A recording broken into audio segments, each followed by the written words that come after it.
Welcome back to Virtual Reality. My name is Thomas and you're watching VoodooDE VR. This is the next episode of my VR and AR weekly news. This time with week 15, 2023. Here in Germany it's getting warmer and warmer. I was already sweating again, so perhaps I have to get my air conditioner again. We will see. So, you will find everything about VR and AR hardware, games, releases and sales. Thank you to my sponsors, VoodooDE VR, Open Events, Virtual Escape and Slim Beats. Let's have some fun with the video and let's go. VoodooDE. Augmented reality glasses with built-in ChatGPT AI. That's what this thing here is. And it's called rizzGPT.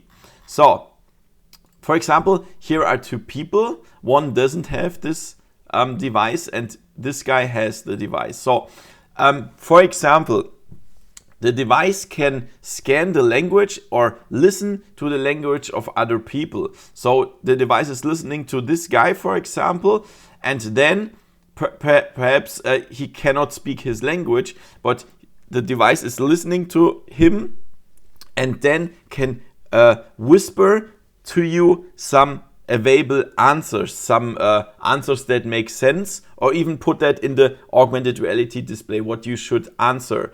And for this, the device is using the ChatGPT AI. And this is totally crazy. So I can talk with somebody who doesn't, which language I don't speak or stuff. Crazy. What do you think? So, when we talk about artificial intelligence, everybody's using ChatGPT now and stuff. What do you think about that? I mean, I must be honest. I think AI is the end of mankind. So when I see that in Germany, in the schools and stuff, the kids are getting more and more lazy. They just, for their homework, they just put the stuff into ChatGPT and then copy paste and then give that to their teacher and they say, wow, you've done good. And this is crazy. This is, the kids don't even think anymore. They just put that to an AI and then it's fine. So, I think this is not a good idea. Of course, it's helpful. I'm using that also for some questions or stuff, but I think it's not a good idea for mankind. I don't know.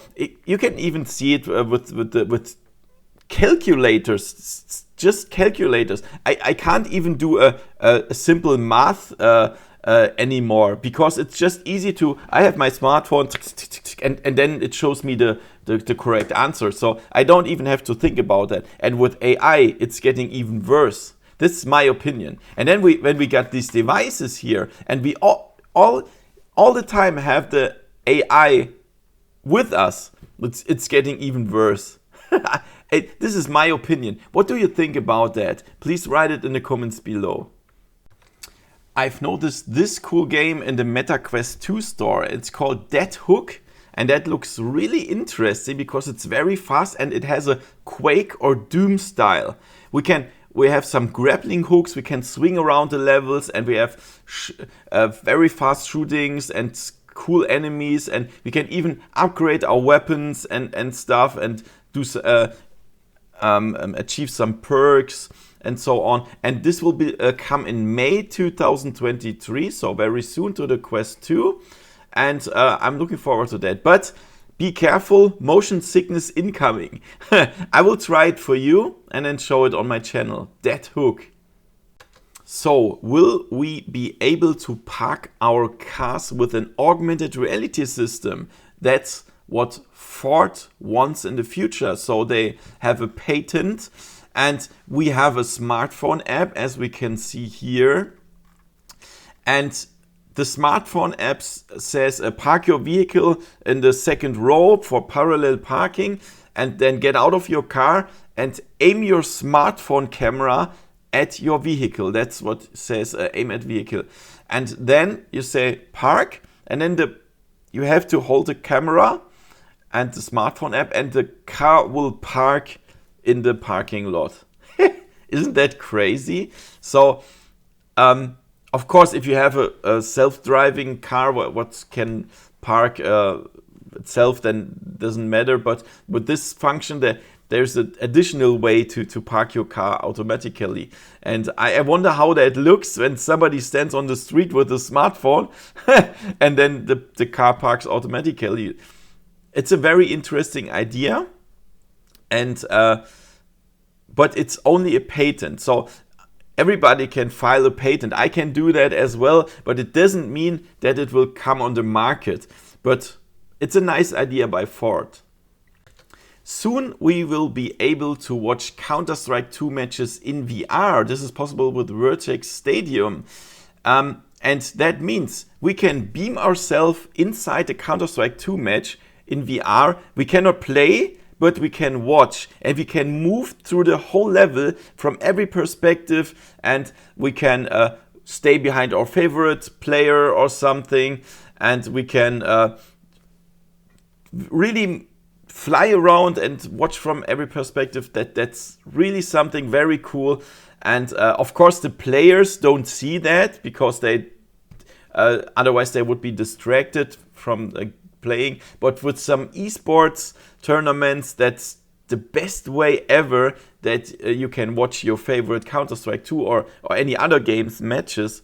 And wow, I'm really looking forward to that. This is something VR is made for just anything you can watch and in 3D and room scale and hang around with other friends and watch some cool stuff. So would you use that for your favorite esports to watch? Write it in the comments below.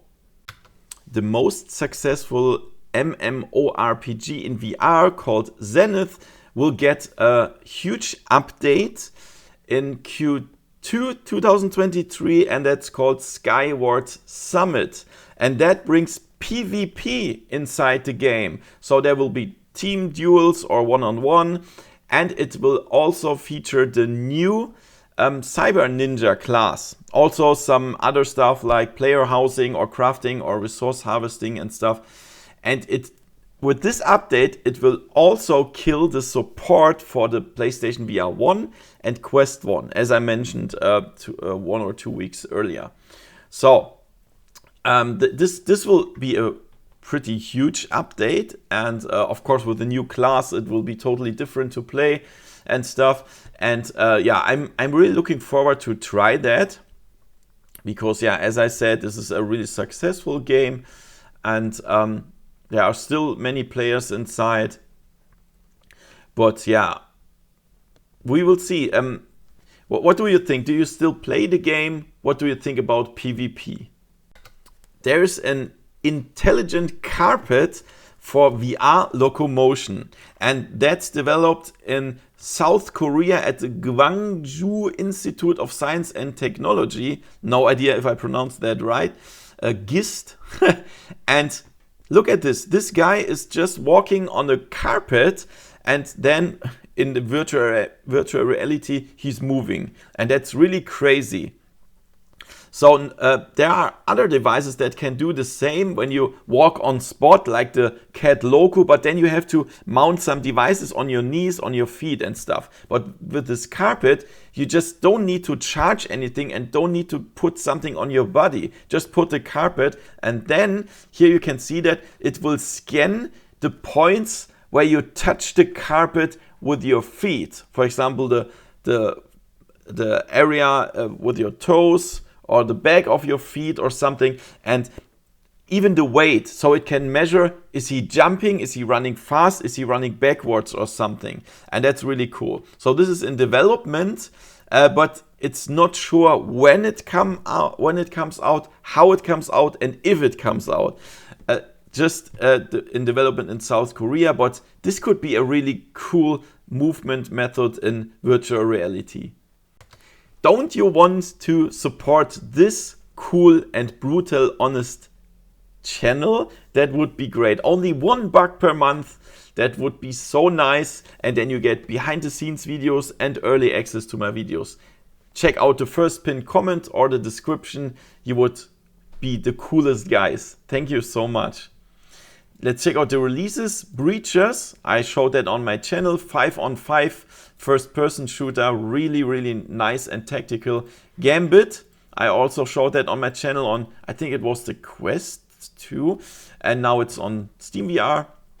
Fruit Ninja 2, yeah, cut fruit, the second part. And Nerfbox, this is a physics-based sandbox multiplayer experience. Then Crystal Blast, this is a single-player adventure, action adventure, I would say. Portable VR, we are in very big heights, and we have to collect stuff, and we have to do some challenging puzzles. Horror Adventure Zombie Edition VR, another zombie shooter. Kaiten Sushi VR, we have to create sushi.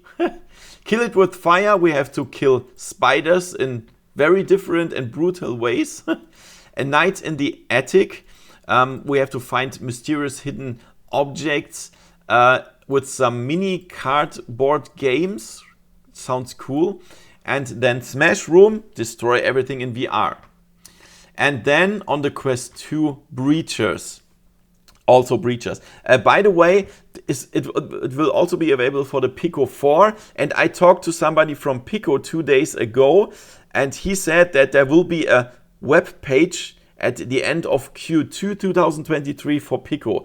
So after that, I will be able to show you the releases of Pico every week as well. Let's continue with Quest releases.